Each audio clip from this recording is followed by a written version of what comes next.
창세기에는 아내를 누이라고 속인 이야기가 3번 기록되어 있습니다.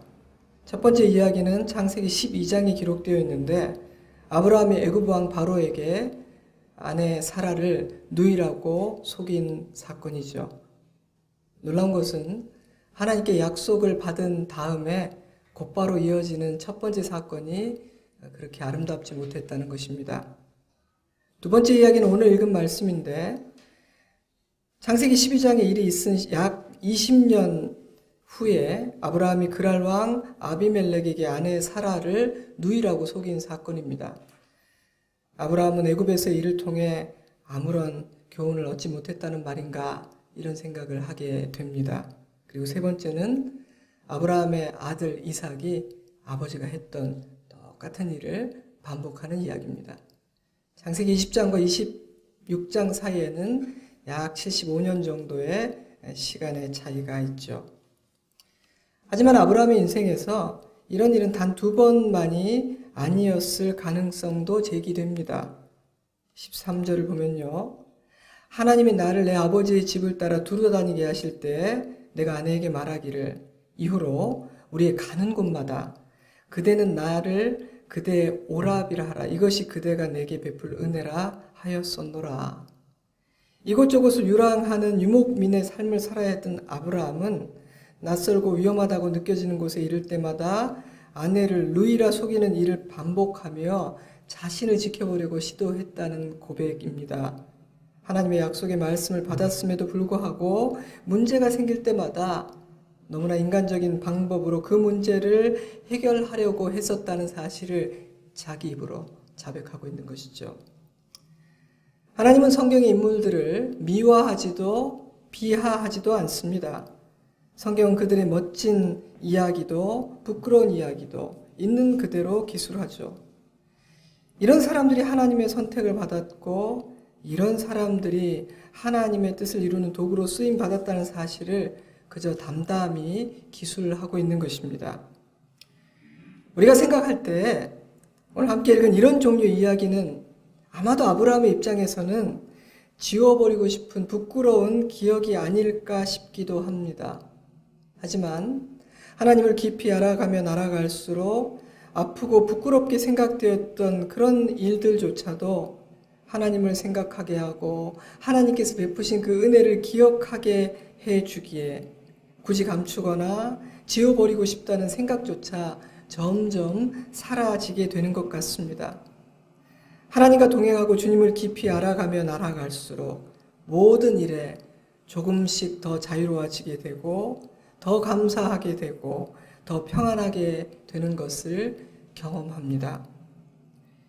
이 이야기는요, 너무나 명백한 인간의 실패에도 불구하고 하나님께서 자기 백성들을 지켜내신 이야기입니다.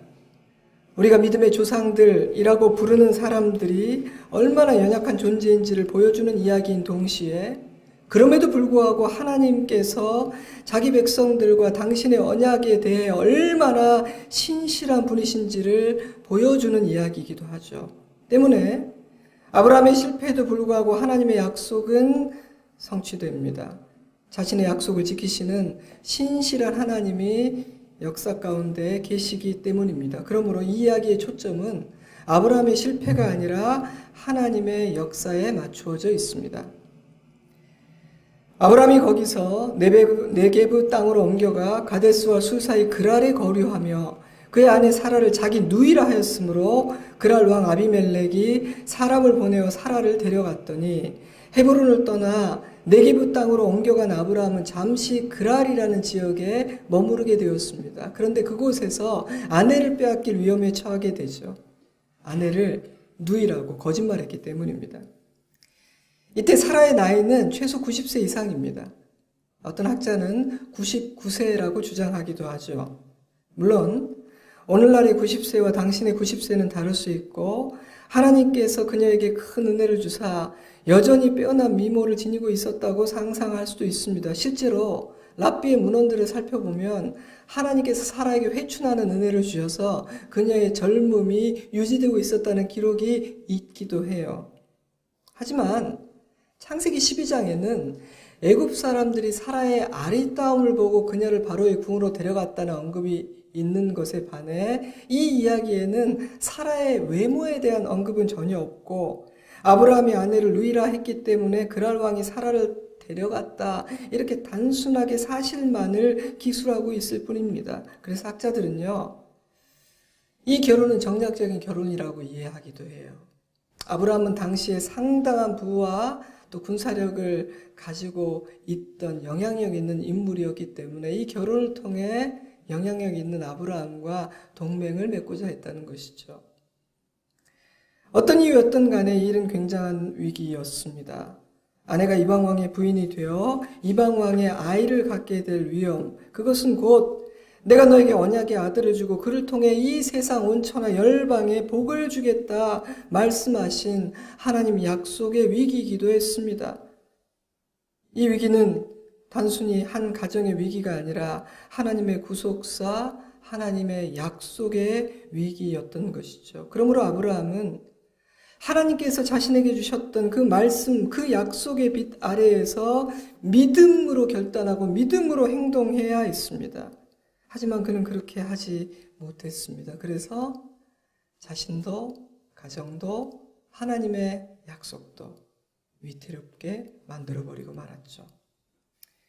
이런 일이 생긴 이유는 아브라함이 눈에 보이는 위험 앞에서 믿음으로 반응하지 못하고 지극히 인간적이고 세상적인 방법으로 반응했기 때문이었습니다. 왜 우리는 위기 앞에 서게 될 때마다 사람의 지혜와 방법을 사용하게 되는 것일까요? 대답은 간단합니다. 다치지 않으려고, 죽지 않고 살려고 그리하는 것이죠. 하나님만을 믿기에는 왠지 불안하기 때문에 그럴듯해 보이고 현실적으로 보이는 사람의 방법과 세상의 지혜를 동원하는 것입니다. 하지만 오늘 이 이야기는 불신앙의 행동은 반드시 나쁜 결과를 가져온다는 것을 우리에게 말해줍니다. 아이러니하지 않습니까?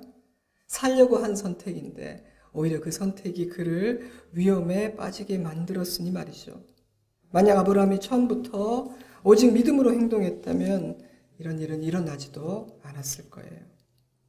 하지만 위험에 처하지 않고 살아남기 위해 선택했던 인간의 지혜는 그를 훨씬 더 곤란한 지경으로 몰아넣어버리고 말았습니다. 여러분, 이것이 믿음의 조상이라는 사람의 실력입니다. 바로 이것이 인간은 그 어떤 경우에도 자신의 의와 자신의 공로를 내세울 수 없는 이유입니다. 자신의 잘못된 선택으로 말미암아 일이 이 지경이 되었음에도 불구하고 아브라함은 아무것도 하지 않고 있습니다. 돌이키려는 모습도 책임지려는 모습도 희생하려는 모습도 보이지가 않습니다. 그것이 당시 아브라함의 실력이었습니다. 불신앙의 말과 불신앙의 행동은 언제나 하나님께서 우리에게 이미 약속해 주신 누리라고 허락하신 놀라운 축복들을 위태롭게 만듭니다. 사실 그저 가만히 있기만 해도 하나님의 시간표를 따라 하나님이 이끄시는 대로 잠잠히 기다리다가 때가 되었을 때 그저 순종하고 따르기만 해도 12장에서 주셨던 모든 약속은 100% 성취되었을 것입니다. 그런데 아브라함은 하나님 언약의 성취를 스스로 방해하고 있습니다. 근데 사실 저와 여러분도 종종 아니 자주 그런 일을 합니다. 하지만 인간의 실패와 연약함은 하나님의 뜻이 서는 일을 방해하지 못합니다. 이 사건의 초점은 아브라함의 실패가 아니라 하나님의 역사하심이라고 말씀드렸습니다. 때문에 우리는 이 사건을 묵상하는 가운데 하나님이 어떤 분이신지를 조금 더 이해하게 됩니다. 제가 말씀드렸죠. 우리에게 제일 중요한 것은 하나님을 알아가는 것이다. 모든 말씀에는, 모든 사건에는 하나님 자신을 드러내는 계시가 있다. 이 이야기는 하나님은 자기 백성들이 어리석은 선택을 하여 하나님의 계획을 위태롭게 할 때 개입하시는 하나님이라는 사실을 가르쳐 줍니다. 어그러진 상황, 우리가 망쳐버린 상황을 바로잡을 수 있는 분은 오직 하나님뿐이시기 때문입니다. 그렇기 때문에 하나님은 모든 일이 완전히 망가져 버릴 때까지 뒷짐을 지고 지켜만 보고 계시지는 않습니다. 결정적인 순간 개입하여 당신의 일을 이루어내십니다. 이것은 우리 모두에게 참으로 희망적이고 감사한 일입니다. 만약 하나님이 개입하지 않으셨다면, 이 일의 결론이 오직 아브라함의 믿음의 실력에만 달려 있었다면 아마 이 이야기의 끝은 지금 우리가 알고 있는 것과는 전혀 달랐을 것이기 때문입니다. 그 밤에 하나님이 아비멜렉에게 현몽하시고 그에게 이르시되 내가 데려간 이 여인으로 말미암아 내가 죽으리니 그는 남편이 있는 여자임이라. 하나님이 자신을 책망하시자 아비멜렉은 당황했습니다. 왜냐하면 그는 속은 것이었거든요. 여러분, 이 일은 되게 아이러니한 일이에요. 왜냐하면 하나님을 모르는 이방왕이 하나님을 아는 하나님의 사람에게 사기를 당한 사건이에요. 그래서 그는 억울한 마음으로 하나님께 자신을 변호합니다. 아비멜렉이 그 여인을 가까이 하지 아니하였으므로 그가 대답하되 주여 주께서 의로운 백성도 멸하시나이까? 그가 나에게 이는 내 누이라고 하지 아니하였나이까? 그 여인도 그는 내 오라비라 하였사오니 나는 온전한 마음과 깨끗한 손으로 이렇게 하였나이다. 하나님, 나는 아직 이 여인을 가까이 하지 않았고 심지어 저는 속은 것입니다. 그런데 왜 제가 당신의 책망을 받아야 하고 당신의 심판을 받아야 합니까? 너무나 정당한 항변이었죠. 하나님은 이렇게 말씀하십니다. 내가 온전한 마음으로 이렇게 한 줄을 나도 알았으므로 너를 막아 내게 범죄하지 아니하게 하였나니 여인에게 가까이 하지 못하게 함이 이 때문이라. 이 6절 말씀은 하나님이 어떤 분이신지, 이 하나님에 대해 우리에게 몇 가지 중요한 사실을 가르쳐 줍니다. 먼저 하나님은 모든 것을 아시는 하나님이라는 사실입니다. 하나님은 아비멜렉이 항변하기 전에 이미 이 일의 전후와 깊은 속사정 모두를 다 알고 계셨습니다. 여러분, 하나님이 가만히 침묵하고 계신다고 해서 아무것도 모르시는 것이 아닙니다. 몰라서 침묵하시는 것이 아니에요. 하나님은 다 알고 계십니다. 하나님은 모든 것을 보고 계시며 모든 것을 듣고 계십니다. 하나님은 그 모든 상황을 판단하고 계십니다. 우리는 하나님이 이러한 분이심을 기억해야 합니다. 하나님이 이런 분이라는 사실은 한편으로는 참으로 든든하기도 하지만 한편으로는 굉장히 두렵기도 하죠. 또한 하나님은 그 누구도 죄를 짓지 않기를 원하신다는 사실입니다. 아비멜렉은 하나님을 모르는 이방 왕이니 그가 죄를 짓거나 말거나 하나님은 아무런 관심이 없으셨나요? 만약 하나님이 아브라함만 생각하셨다면 꿈에 나타나 경고하는 일 없이 그를 치고 아브라함을 구하시면 되는 일이었습니다. 하지만 하나님은 이렇게 말씀하십니다. 내가 너를 막아 범죄하지 않게 하려고 너에게 나타난 것이다. 여러분, 하나님은 이 땅에 존재하는 그 누구도 하나님이 기뻐하지 않는 악한 길 걷는 것을, 못된 생각하는 것을 원하지 않으십니다. 그래서 하나님은 모든 사람들에게 기회를 주십니다. 악한 생각을 하고 악한 일을 하고자 할 때, 악한 말을 뱉고자 할 때 그 앞에 막아 서십니다.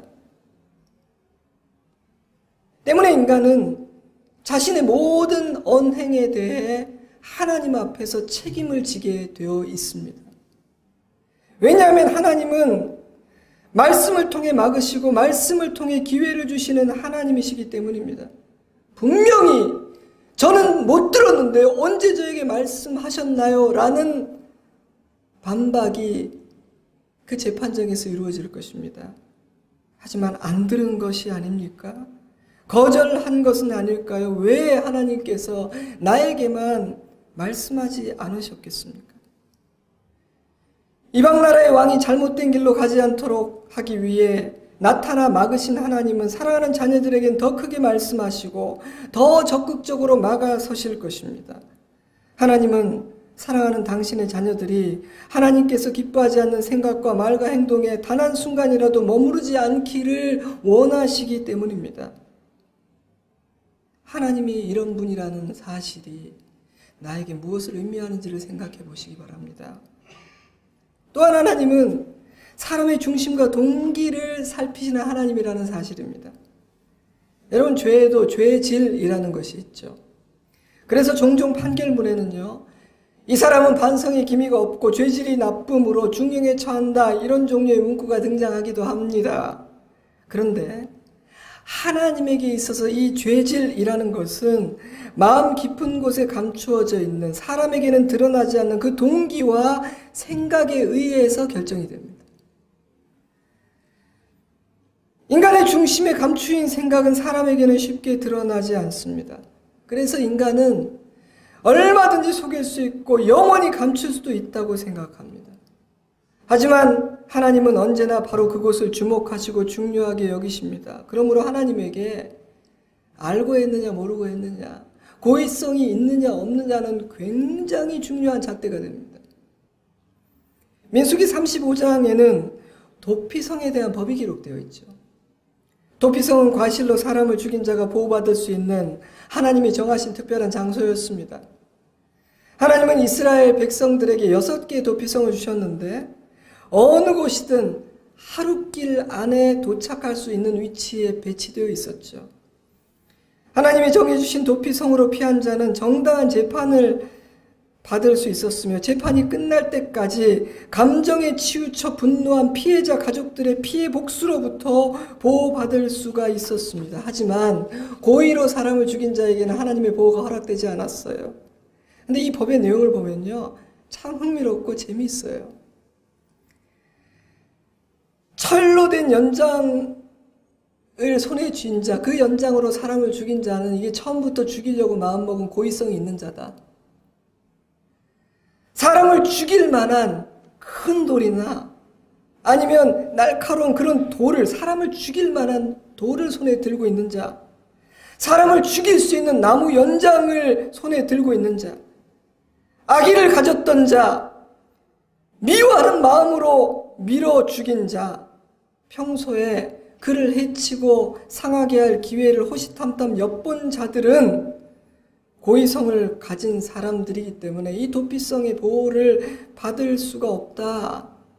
하나님은 단지 그 일의 결과만이 아니라 그 과정과 동기와 중심을 살피시는 하나님이신 것입니다. 그래서 그 일에 조금이라도 고의성이 있었다면 알면서도 그렇게 말하고 그렇게 행동하고 그런 선택을 했다면 그런 자에게 주어진 하나님의 심판은 매우 엄중했습니다.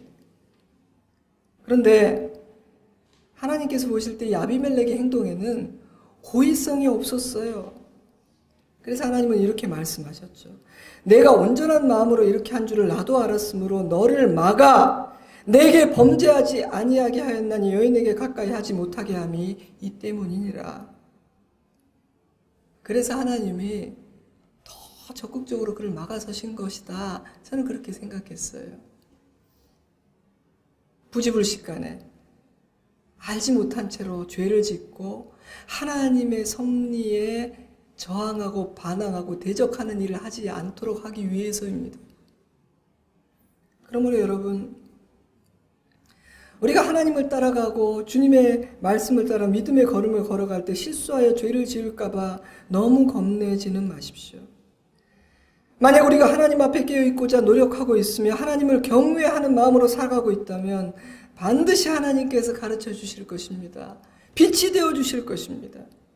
마귀에게 속지 않도록 일깨워 주실 것이며 부지 중에 저지를 수 있는 죄의 길을 막아서 주실 것입니다. 그러니 믿음의 모험을 하고 주님의 인도하심을 따라 한 걸음을 내딛는 것을 조금도 두려워하지 마세요. 실수를 겁내지 마십시오. 하지만 우리는 우리의 중심과 동기를 살피시는 하나님 앞에서 날마다 자신의 중심과 동기와 그 생각 깊은 것에 무엇이 있는지를 살펴야 합니다. 하나님께서 막아서시는데도 조금이라도 아닌 줄 알면서도 찜찜하면서도 좋지 않은 생각과 동기로 어떤 일을 해서는 안 됩니다. 왜냐하면 그 대가는 너무나 크고 중할 것이기 때문이죠. 아비멜렉의 동기와 방법에 문제가 없음을 아셨던 하나님은 그가 하려는 그 일을 막으셨습니다. 그리고 뿐만 아니라 그가 이제 해야 할 일을 가르쳐 주셨죠. 여러분, 하나님은 말씀하시는 하나님이세요. 귀를 기울이면 들을 수가 있습니다. 이제 그 사람의 아내를 돌려보내라. 그는 선지자라. 그가 너를 위하여 기도하리니 내가 살려니와 내가 돌려보내지 아니하면 너와 내게 속한 자가 다 반드시 죽을 줄 알지니라. 지금까지는 몰라서 한 일이지만 이제부터는 네가 책임져야 할 일이다. 너의 선택이 너의 운명을 결정할 것이야. 하나님은 그에게 기회를 주신 것입니다. 사랑하는 여러분, 하나님은 이런 분이십니다. 그러므로 돌이키지 않고 끝까지 가다가 스스로 망가지는 것은요, 하나님의 책임이 아니라 나의 책임이에요. 하나님께 책임을 돌리지 마세요. 그러한 하나님의 말씀 앞에서 아비멜렉은 어떻게 반응했습니까? 8절, 아비멜렉이 그날 아침에 일찍이 일어나 모든 종들을 불러 그 모든 일을 말하여 들려주니 그들이 심히 두려워하였더라. 14절, 아비멜렉이 양과 소와 종들을 이끌어 아브라함에게 주고 그의 아내 사라도 그에게 돌려보내고 아브라함에게 이르되 내 땅이 내 앞에 있으니 내가 보기에 좋은 데로 거주하라 하고 사라에게 이르되 내가 은 1000개를 내 오라비에게 주어서 그것으로 너와 함께한 여러 사람 앞에서 내 수치를 가리게 하였노니 내 일이 다 해결되었느니라. 그의 순종은 즉각적일 뿐 아니라 온전했습니다. 때문에 그는 범죄하지 않을 수 있었을 뿐 아니라 하나님의 보호 안에 머물 수가 있었어요. 사랑하는 여러분, 하나님의 말씀을 진심으로 받아들이고 순종하는 자는 언제나 하나님의 은혜를 입게 됩니다. 그 어떤 영적 공격이 있어도 보호를 받게 됩니다. 하지만 하나님의 음성을 거절하고 순종하지 않을 때 반드시 혹독한 대가를 지불하게 됩니다. 이 이야기는 아브라함이 친 사고를 하나님이 수습하신 흥미로운 이야기입니다.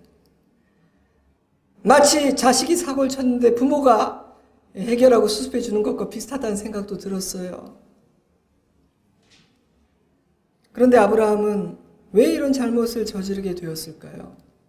그 이유는 아브라함이 하나님을 몰랐기 때문입니다. 그는 하나님을 알기도 했지만 하나님을 모르기도 했던 사람이에요. 그는 하나님을 몰랐기 때문에 하나님께서 통치하는 영역을 제한하는 실수를 저질렀어요. 되게 중요한 얘기예요. 아브라함이 이런 일을 하게 된 이유는 하나님을 몰랐기 때문인데 하나님을 모르는 사람들은 어떻게 하느냐? 하나님이 통치하는 영역을 제한하게 돼요. 10절입니다. 아비멜렉이 또 아브라함에게 이르되 네가 도대체 무슨 뜻으로 이렇게 하였느냐? 아브라함이 이르되 이곳에서는 하나님을 두려워함이 없으니 내 아내로 말미암아 사람들이 나를 죽일까 생각하였으며 내가 사는 그 땅은 하나님이 통치하시는 영역이지만 이곳은 하나님이 통치하시고 힘쓸 수 있는 영역이 아니라고 생각했기 때문에 그래서 내가 너무 겁이 나서 거짓말을 한 것입니다. 아브라함은 하나님을 온 세상과 우주를 다스리시는 만왕이 아니라 한 지역의 토속신, 그저 이스라엘의 하나님 정도로 생각했다는 것입니다. 그래서 하나님이 통치한다고 생각하는 그 땅에서는 내가 믿음으로 행동했지만 하나님이 다스리지 않고 하나님의 능력이 통하지 않는다고 생각하는 이 땅에서는 내가 인간적인 방법을 취할 수밖에는 없었다고 변명하고 있는 것이죠. 하지만 그것은 참으로 어리석은 변명이었습니다. 왜냐하면요, 우리는 모든 곳에서 믿음으로 살든지 모든 곳에서 믿음 없이 살든지 이렇게 오직 하나만 할 수 있기 때문입니다. 우리는 여기서는 믿음으로 살고 여기서는 믿음 없는 사람으로 사는 그런 선택을 할 수가 없습니다.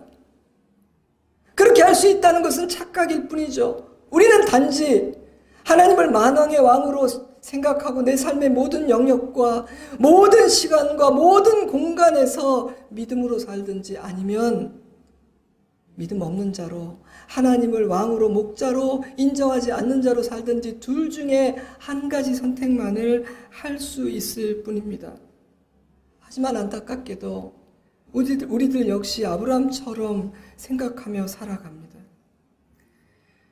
크신 하나님을 그렇게 제안하면 하나님보다 우리의 경험과 생각이 더 커지면 우리 역시 아브라함과 같은 일을 하게 됩니다. 왜냐하면 우리는 오직 하나님이 왕이라고 생각하는 그곳, 이곳은 하나님이 다스리시는 하나님의 영토라고 확신하는 그곳에서만 믿음으로 행동할 것이기 때문입니다. 그런데 우리의 믿음은 너무나 작고 초라해서 우리가 생각하는 하나님의 영토는 너무나 조그맣고 보잘것이 없는 것 같습니다.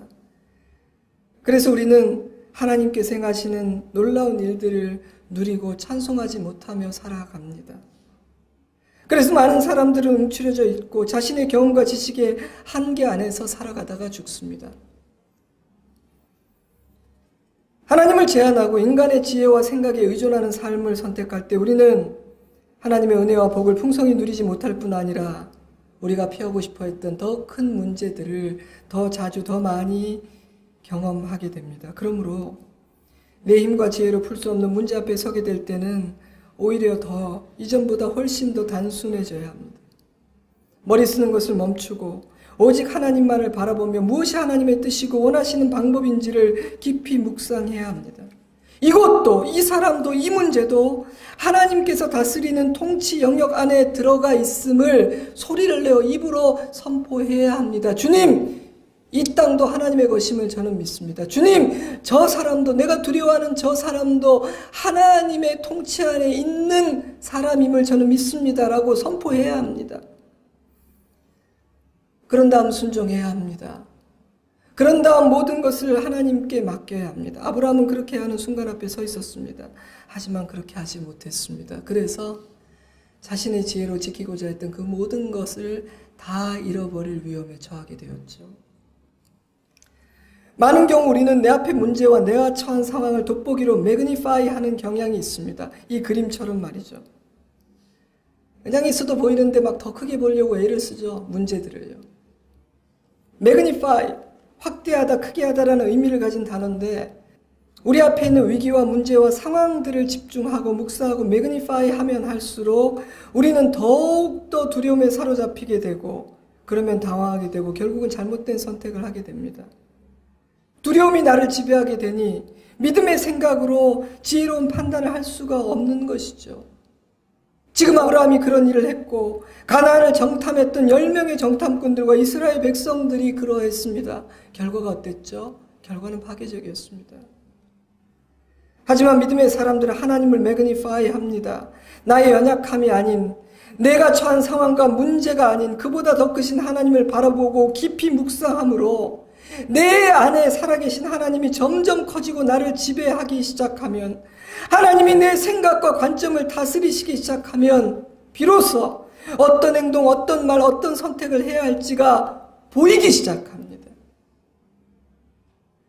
하나님이 커질 때 비로소 정말 내가 해야 하는 생각과 내가 뱉어야 되는 말과 내가 해야 하는 선택이 보이기 시작합니다. 여러분, 우리는 그때 떠오르는 말을 해야 합니다.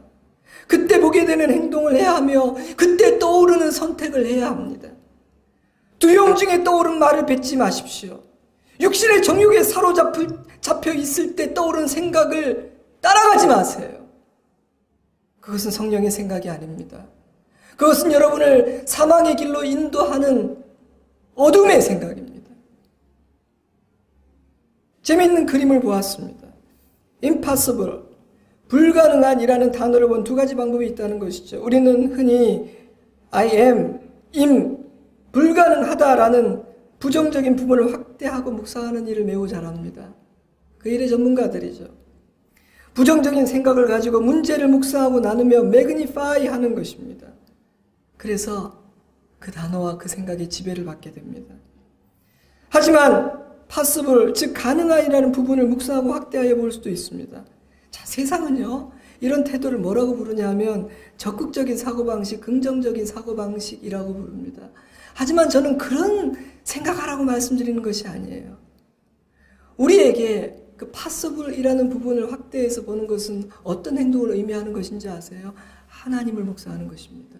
왜냐하면 우리의 possible은 하나님이시거든요. 그러므로 믿음의 사람들은 하나님을 묵상합니다. 위기와 두려움과 염려와 나의 욕정은 하나님을 작게 만듭니다. 그러나 믿음의 사람들은 하나님을 묵상합니다. 하나님을 매그니파이 합니다. 여러분, 아브라함과 같은 실수하지 않으려면 하나님을 묵상하고 매그니파이하는 훈련을 해야 합니다. 매일 해야 합니다. 열심히 해야 합니다. 의지적으로, 의도적으로 해야 합니다. 여러분, 혹시 오늘 지금 이 자리에서도 아브라함처럼 생각하고 있지는 않습니까? 하나님의 영역, 하나님의 다스리시는 통치의 영역을 제한하고 있기 때문에 매일 매 순간 어디에 가든지 믿음으로 살지 못하고 있지는 않습니까? 그래서 소망이 없는 사람처럼 두려움에 사로잡혀 기죽어 살고 있지 않습니까? 그런 옛사람의 생각과 습관들을 청산하십시오. 하나님 주시는 성령의 옷을 입으십시오. 그런데 하나님은 왜 아브라함이 실수하였음에도 불구하고 그를 벌하지 않으시고 그를 지키실 뿐 아니라 오히려 왕의 은혜를 입게 하셨을까요? 왜 그렇게 하셨을까요? 하나님이 아브라함을 사랑하셨기 때문이죠. 역시 하나님은 자비하시고 은혜로우십니다. 물론 맞습니다. 하지만 이 이야기에는 더 큰 이유가 있습니다. 하나님이 이렇게 행하신 이유는 자신의 언약을 지키시기 위해서였습니다. 하나님은 자기 언약에 신실하신 하나님이셨기 때문입니다. 때문에 이 이야기는 언약에 신실하지 못했던 아브라함과 언약에 신실하신 하나님이 대조되는 이야기이기도 합니다. 이 이야기에는 하나님의 사랑과 자비도 담겨 있지만 이 이야기에서는 하나님의 신실하심이 크게 부각되고 있습니다. 그 약속을 지키시고 이루시는 하나님이 드러납니다.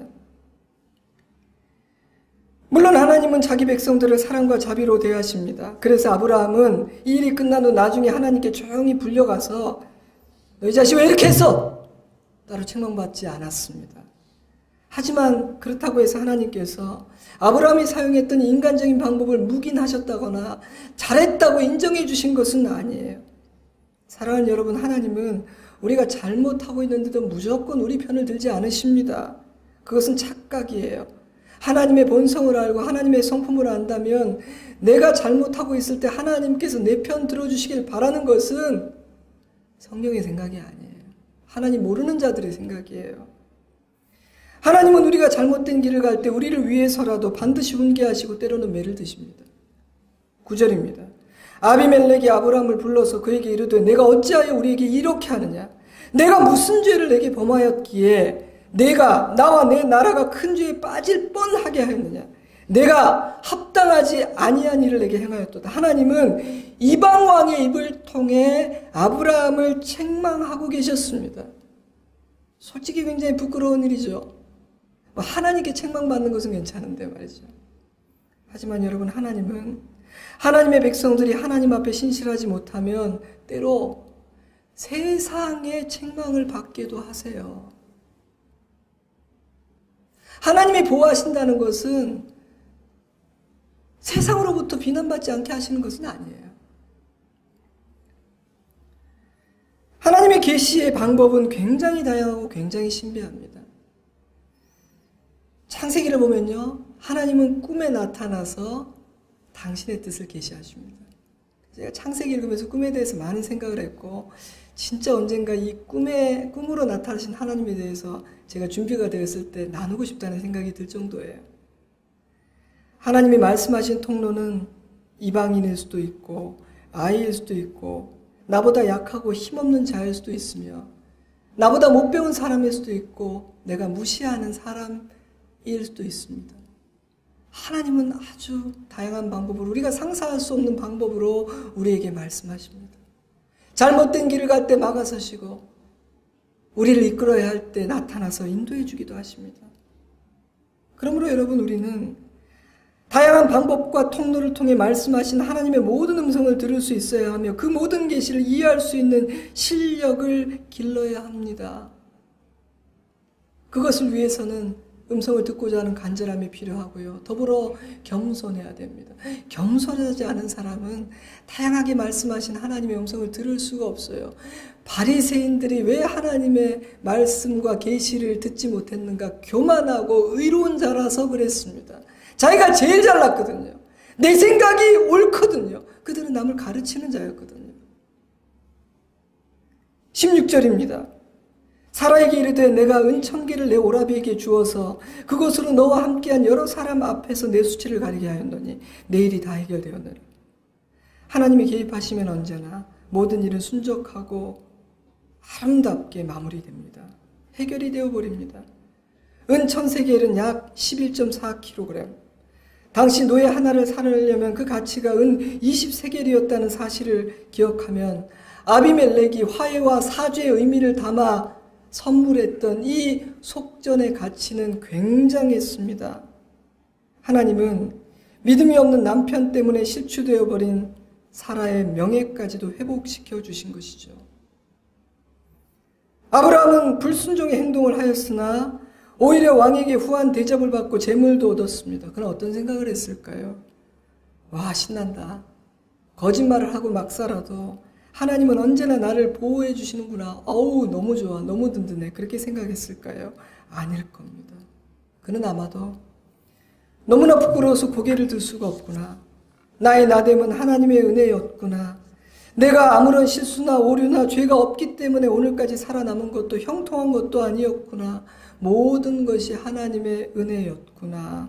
그는 그렇게 고백을 했을 것입니다. 그래서 이 20장에 이어지는 21장과 22장에서 우리는 하나님의 말씀에 온전히 순종하는 아브라함을 만나게 됩니다. 하나님이 통치하시는 영역이 확 넓어진 아브라함을 만나게 됩니다. 그는 하나님께서 말씀하시면 하나뿐인 독자까지도 내어드릴 수 있는 사람으로 변화된 것입니다. 20장을 통해 교훈을 얻은 것입니다. 그는 변화된 것입니다. 이제 그는 하나님은 그랄까지도, 아니 온 세상과 인간의 삶과 죽음까지도 다스리시는 만왕의 왕이심을 알게 된 것입니다. 저에게는 오늘 이 이야기 결론이 굉장히 인상적이었어요. 17절입니다. 아브라함이 하나님께 기도하며 하나님이 아비멜렉과 그의 아내와 여종을 치료하사 출산하게 하셨으니 여호와께서 이왕에 아브라함의 아내 사라의 일로 아비멜렉의 집에 모든 태를 닫으셨음이더라. 의아하지 않으세요? 좀 사족 같지 않습니까? 그냥 하나님께서 다 처리하고 마무리하시면 될 것 같은데 왜 하나님은 아브라함을 이 마무리하는 과정에 집어넣어서 이렇게 번거로운 과정을 하게 하셨을까요? 저는 이 일을 통해서 하나님께서 두 가지를 이야기하고 계신다고 생각합니다. 이러한 마무리를 통해 하나님은 아브라함은 내가 지키는 내 사람이다. 아무도 건드리지 말라고 말씀하고 계십니다. 또한 아브라함이 기도하면 내가 들을 것이다. 내가 그에게 중보자의 권한을 주었기 때문이다. 그렇게 말씀하고 계세요. 근데 여러분 앞으로 거슬러 올라가 보면 지금 이 일은요. 이 17절의 일은 하나님께서 아비멜렉의 꿈에 나타나셨을 때 주셨던 말씀이 이루어진 거예요. 이제 그 사람의 아내를 돌려보내라. 그는 선지자라. 그가 너를 위하여 기도하리니 내가 살려니와. 신구약 성경에서 선지자라는 단어가 처음 등장하는 구절인데 여기서 선지자라는 의미는 하나님과 사람 사이를 중재하는 중보자라는 뜻이에요. 얼마든지 하나님 홀로 마무리하실 수도 있었지만 하나님은 아브라함의 기도를 통해 이 일을 마무리하십니다. 아비멜렉은 아브라함을 훈계했습니다. 아비멜렉은 무죄했고 아브라함은 거짓말을 했던 죄인이었습니다. 그럼에도 불구하고 이 이야기는 죄인인 아브라함, 불순종하고 불의했던 아브라함이 아무런 죄를 짓지 않은 아비멜렉을 위해서 기도할 때 하나님께서 그 기도를 들어서 아비멜렉의 집안에 복을 주시는 것으로 닫힌 태가 열리는 것으로 마무리가 됩니다. 저는 하나님의 백성들의 특별함이 바로 여기에 있음을 깨닫습니다. 하나님의 백성들은 자신들의 실력이 뛰어나다거나 도덕적으로 더 의롭기 때문이라거나 누구보다도 헌신하기 때문에 특별한 존재가 아닙니다. 하나님의 백성들은 하나님이 특별한 관계를 맺어주셨기 때문에 하나님의 은혜를 입었기 때문에 특별한 사람들입니다. 자격이 없는 자여 형편없이 부족한 죄인들임에도 불구하고 하나님께서 구별하여 부르사 독특한 사명과 역할을 주셨기 때문에 그들은 특별합니다. 하나님께서 너는 내가 사랑하는 내 백성이다 말씀하셨기 때문에 특별합니다. 그래서 하나님의 백성들에게는 자랑할 것이 하나님밖에는 아무것도 없습니다.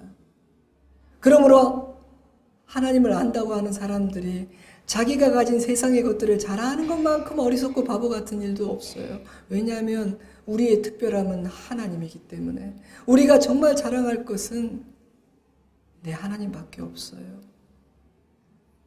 지금 아브라함이 그렇지 않습니까? 그는 지금 내세울 것도 자랑할 것도 없는 부끄러운 처지입니다. 그런데 그런 그가 기도할 때 아비멜렉의 집은 하나님의 은혜를 입게 됩니다. 그가 기도하면 묶이기도 하고 풀리기도 합니다. 하나님은 아브라함을 그런 존재로 세우셨기 때문입니다. 하나님은 그것을 선포하시기 위해서 하나님이 홀로 하실 수도 있지만 마치 아브라함이 기도했기 때문에 하나님이 움직이시는 것처럼 그 일을 마무리하십니다. 때문에 하나님의 백성들은요, 어떤 상황에서도 한없이 당당하지만 언제나 겸손하고 자기를 낮춥니다. 자기 뜻과 의를 주장하지 않고 오직 하나님의 뜻을 살피며 순종하려고 합니다. 진정한 성도는 자신의 이 특별한 전체성이 자신의 의와 수고가 아니라 오직 하나님의 부르심과 그 하나님과 맺은 특별한 관계에서 비롯되었다는 사실을 알고 있기 때문입니다. 그러므로 이 이야기는 하나님께서 아브라함의 연약함과 실패를 통해 그의 진정한 정체성을 가르쳐 주신 이야기이기도 합니다. 이 일을 통해 깨달음을 얻은 아브라함은 새로운 사람으로, 전혀 다른 사람으로 변화됩니다. 여러분, 사랑하는 독자 이삭을 번제로 바치기 위해 그 산으로 걸어가는 22장의 아브라함이 오늘 우리가 만난 20장의 아브라함과 같은 사람이라는 생각이 드십니까? 제게는 전혀 다른 사람으로 보입니다. 그는 변화된 것이죠. 말씀을 맺겠습니다. 하나님은 살기 위해 거짓말했던 아브라함을 다시 자신의 아들로 복의 통로로 회복시키셨습니다. 하나님은 사랑하는 자녀들의 명예를 지켜주시는 분이십니다. 그리고 홀로 하실 수 있지만 당신의 자녀들, 백성들을 통해 일하기를 기뻐하시는 하나님입니다. 우리는 그러한 하나님을 아버지라 부르고 목자로 삼은 그분의 은혜와 보호하심 안에 살고 있는 하나님의 백성들입니다. 하나님은 위기에 빠진 당신의 언약을 오롯이 자신의 힘으로 지켜내어 성취하셨습니다. 우리가 아무리 불성실하고 악을 저질러도, 아무리 실패하고 무너져도 하나님의 모든 뜻은 굳게 서게 됩니다. 그렇다면 나는 막 살아도 되겠네. 그렇지 않습니다. 물론 우리가 끝까지 불순종해도 아무리 방해해도 하나님의 뜻은 굳건히 설 것이며 하나님의 계획은 완벽하게 이루어질 것입니다. 하나님은 우리 없이 일하실 수 있는 분이시니까요. 그러나 문제는 무엇입니까? 우리가 순종하지 않아도 하나님의 뜻은 이루어지지만 우리가 그 하나님의 계획에서 배제될 수 있다는 것입니다. 에스더 4장 13절 모르드게가 그를 시켜 에스더에게 해답하되 너는 왕궁에 있으니 모든 유다인 중에 홀로 목숨을 건지리라 생각하지 말라. 이때 내가 만일 잠잠하여 말이 없으면 유다인은 다른 데로 말미암아 노임과 구원을 얻으려니와 너와 네 집은 멸망하리라. 내가 황후의 자리를 얻은 것이 이때를 위함이 아닌지 누가 알겠느냐 하니 하나님은 에스더가 아니라도 이스라엘을 구원하실 수 있으십니다. 하지만 하나님은 에스더에게 영광스러운 하나님의 일에 참여할 수 있는 기회를 주시는 것뿐입니다. 그리고 하나님은 기왕이면 에스더와 함께 그 일을 하고 싶어 하십니다. 그래서 하나님은 우리의 참여와 순종을 기대하실 뿐이지 우리 없이 당신의 뜻을 든든히 세우고 성취할 수 없어서 우리에게 인내하시고 우리를 막아서시고 우리에게 말씀하시는 것은 아닙니다. 그러므로 여러분, 하나님의 음성에 민감하십시오. 하나님의 뜻을 구하십시오. 그리고 순종하십시오. 언제나 믿음으로 행동하십시오. 사랑하는 여러분, 하나님을 매그니파이 하는 훈련을 하십시오. 하나님은 하늘과 땅을 지으신 분이시며 그분이 통치하지 않는 영역은 없다는 사실을 믿음으로 고백하고 선포하며 언제 어디에서든지 담대히 하나님의 길과 하나님의 시간과 하나님의 방법을 선택하십시오. 내가 보기에 나를 죽일 것 같은 불이라 할지라도 우리가 하나님을 선택하면 하나님이 책임지십니다. 그때 우리는 하나님의 일에 참여하게 될 것입니다. 하나님의 위대하심과 부여하심을 누린다는 것이 무엇인지를 아는 자가 되어 진정한 찬송을 부르게 될 것입니다. 그 삶을 사모하십시오. 여러분의 한계에 갇혀 살지 마십시오. 지난날 여러분이 경험했던 신앙의 경험들이 전부라고 생각하지 마십시오. 내가 알고 있는 그 하나님이 전부라고 생각하지 마십시오. 기도하겠습니다. 여러분 기도합시다. 하나님이 여러분 각자에게 말씀하셨을 것입니다. 분명히 말씀하셨을 것입니다. 내 마음에 들려온 그 음성을 청종하십시오. 그리고 반응하십시오. 하나님을 묵상하십시오. 회개하고 돌이키십시오. 주님께 붙들리십시오. 그것을 원한다고, 나를 드린다고 말씀하십시오. 우리 잠시 기도드리겠습니다.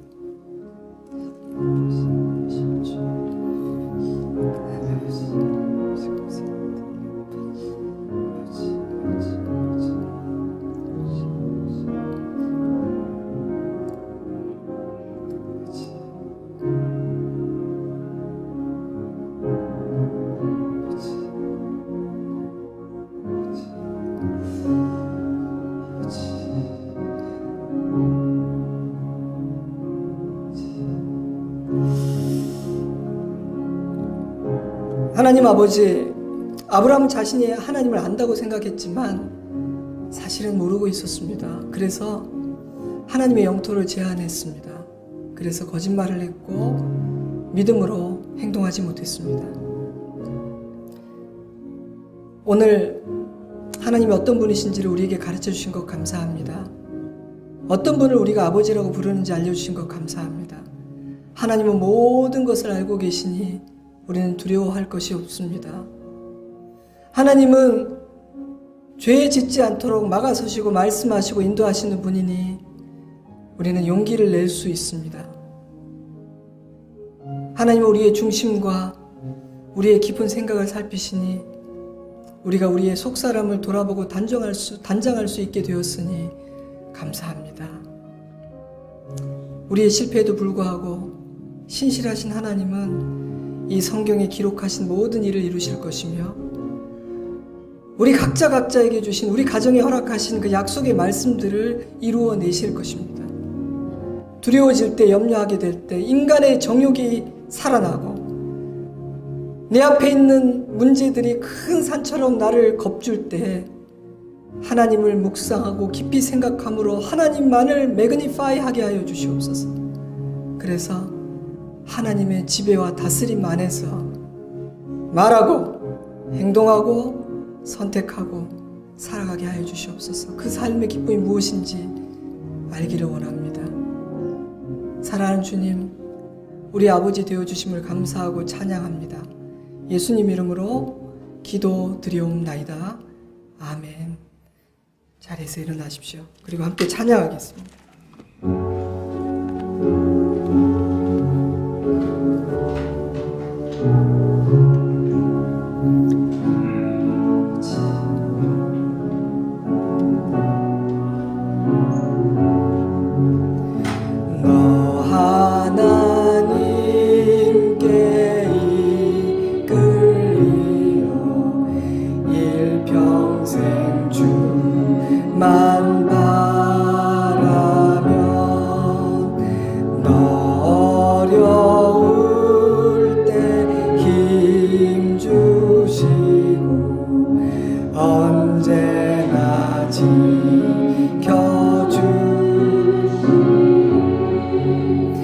주 크신 사랑 믿는 자 그 반석 위에 서리라.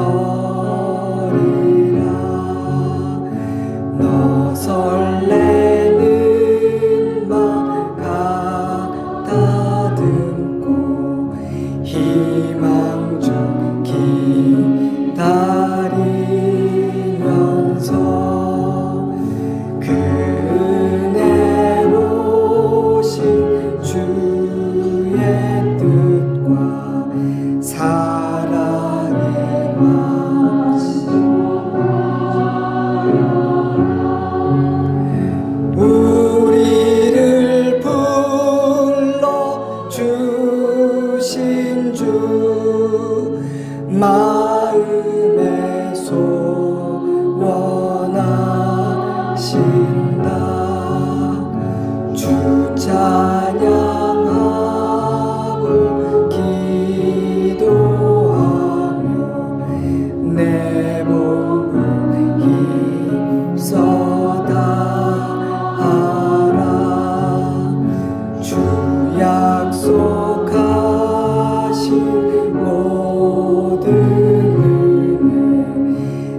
내게서 이루어진 아멘.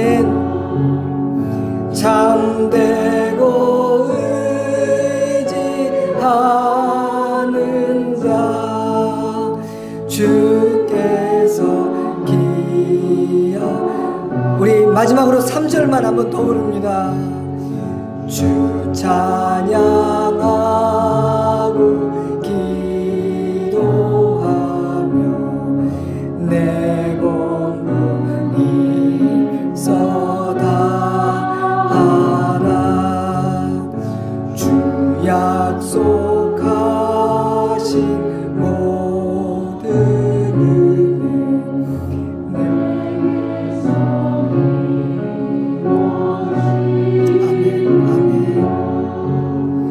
참되고 의지하는 자 주께서 기여하시네.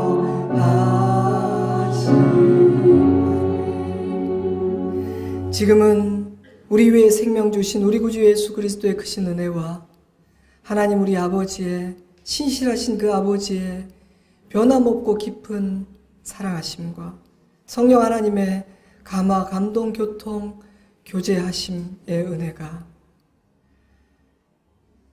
만천하가 하나님의 것임을 믿기에 언제나 믿음으로 행동하기를 소망하며 내가 자랑할 분은 하나님밖에 없음을 아버지 앞에 고백하며 그 신실하신 하나님께서 모든 약속하신 말씀들을 이루실 것임을 찬송하며 돌아가는 사랑하는 주의 자녀들과 그 가정 위에 우리 좋은 씨앗 교회와 이 나라 곳곳에 세우신 주님이 사랑하시는 교회와 열방의 하나님의 교회들 위에 이 나라의 민족 위에 이제로부터 영원토록 함께 하시옵기를 간절히 축원하옵나이다.